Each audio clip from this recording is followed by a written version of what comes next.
Hello everyone, welcome back to our channel. Today we will be discussing an important environmental and international issue known as the Kompong Thom mining dispute between Cambodia and Singapore.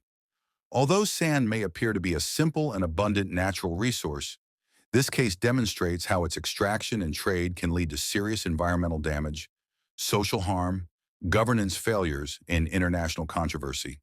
It highlights the complex relationship between economic development, environmental protection, and international responsibility.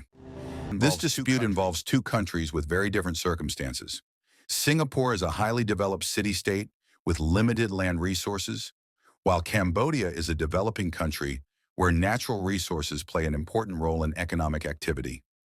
The interaction between Singapore's demand for sand and Cambodia's weak regulatory environment created conditions for conflict and criticism.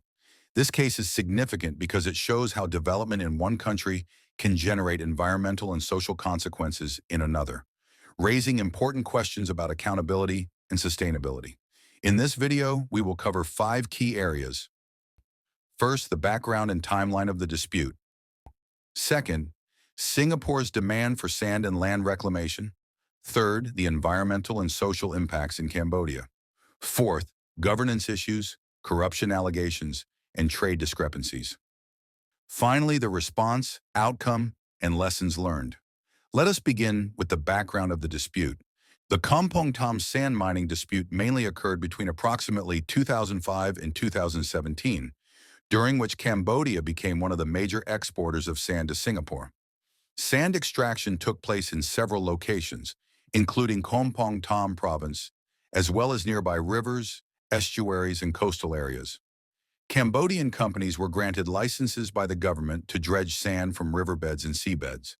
This sand was then exported primarily to Singapore for use in land reclamation projects. At first, sand mining was framed as a legitimate economic activity that could support national development. However, over time, concerns began to emerge from local communities and environmental organizations. A major issue arose when investigations revealed large discrepancies in trade data. Cambodia's official export figures did not match Singapore's reported import figures. In some years, Singapore reported importing significantly more sand than Cambodia officially declared exporting. These inconsistencies raised serious questions about illegal extraction, weak monitoring systems, and poor regulatory enforcement. As a result, what began as a commercial trade relationship developed into a broader environmental and governance dispute with international attention. This leads us to the next section, which explains why Singapore depended so heavily on imported sand.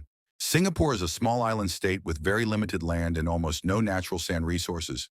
To support economic growth, housing, ports, and infrastructure development, Singapore has relied extensively on land reclamation. Land reclamation involves creating new land by filling coastal or seabed areas with large quantities of sand. Over the decades, this process has significantly expanded Singapore's land area, making imported sand a strategic resource for development. Because Singapore lacks sufficient domestic sand, it imports sand from neighboring countries such as Cambodia, Indonesia, Vietnam, and Malaysia. Cambodia became an important supplier due to the availability of sand and relatively low extraction costs. The sand trade was conducted mainly through private companies and contractors, rather than direct state-to-state agreements. Singapore has stated that it relied on assurances from exporting countries that the sand was legally sourced and properly regulated. However, critics argued that Singapore, as a major consumer, should have exercised stronger due diligence to ensure that the sand trade was environmentally sustainable and ethically governed. This demand-driven system placed increasing pressure on Cambodia's natural environment and governance capacity, leading to serious environmental and social consequences. The environmental and social impacts of sand mining in Cambodia were severe.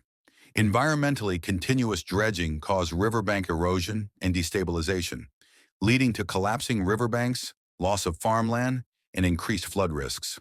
Sand mining also damaged aquatic ecosystems, disrupting fish breeding grounds and reducing water quality. In coastal areas, sand extraction contributed to the destruction of mangrove forests, which are essential for protecting coastlines and supporting marine biodiversity. The loss of mangroves increased long-term environmental vulnerability, Socially, local communities were the most affected. Many villagers depended on fishing for their livelihoods, and declining fish stocks threatened their income and food security. Despite this, affected communities were rarely consulted or meaningfully involved in decision-making. Environmental organizations such as Mother Nature Cambodia played an important role in documenting these impacts, raising public awareness, and attracting international attention to the issue. These discussions and advocacy mainly took place in Cambodia through local civil society groups and media reports, and internationally via NGO publications and environmental media outlets, which brought attention to Singapore's role and pressured the Cambodian government to respond. Governance failures worsened these impacts. Investigations by NGOs and journalists found that sand mining licenses were often held by politically connected elites, and regulatory oversight was weak. Additionally, trade discrepancies between Cambodia's reported exports and Singapore's reported imports raised suspicions of illegal mining, underreporting, and potential tax evasion. These issues suggested that profits benefited a small elite, while environmental and social costs were borne by local communities.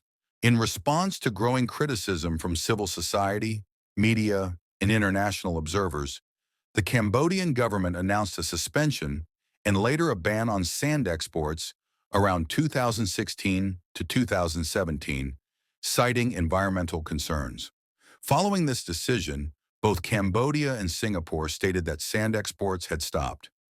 Singapore also indicated efforts to diversify its sources and improve oversight of construction materials. However, some civil society organizations remain skeptical about enforcement, arguing that illegal or unreported sand extraction may still occur due to weak monitoring mechanisms. This dispute offers several important lessons. First, natural resources such as sand are not unlimited and require strong, transparent regulation. Second, economic development in one country can cause serious environmental harm in another.